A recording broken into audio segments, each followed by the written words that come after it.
चक्कियाँ तो आपने हमारे चैनल के ऊपर बहुत सारी देखी हैं, लेकिन बहुत सारे हमारे दोस्तों की डिमांड थी कि जी हमें कोई ऐसी चक्की ला के दें जो कि फूड ग्रेड मटेरियल से बनी हो।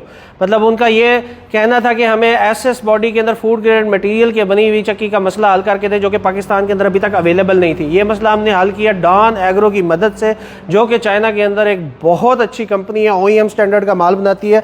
आप जब फिजिकली इस मशीन को आके देखेंगे तो इस चीज़ का अंदाज़ा आपको हो जाएगा। ये जो आप मॉडल देख रहे हैं 9FC2021R इसका मॉडल है। आप स्क्रीन पे दिए गए नंबर पे कॉल करके इसकी मुकम्मल मालूमात भी मजीद ले सकते हैं। इसकी मदद से आप आटा बना सकते हैं, इसकी मदद से आप दलिया बना सकते हैं। इसके अंदर आप देखेंगे 3 किस्म की जालियाँ, एक आटे के लिए जाली है, 2 आपको दलिए के लिए जालियाँ दी जा रही हैं, ताकि आप इसकी मदद से कोई वंडा बनाने वाले हमारे दोस्त हैं तो वो वंडा भी बना सकें, जो आटा बनाना चाहते हैं वो आटा बना सकते हैं। 3 हॉर्स पावर की सिंगल फेज मोटर के साथ ये मशीन चल रही है, जिसके साथ सेफ्टी ब्रेकर वगैरह दिए हुए हैं। इस मशीन की मदद से 3 हॉर्स पावर की मोटर के साथ आप बड़ी आसानी से एक वक्त में 40 से 50 kg आटा बना सकते हैं।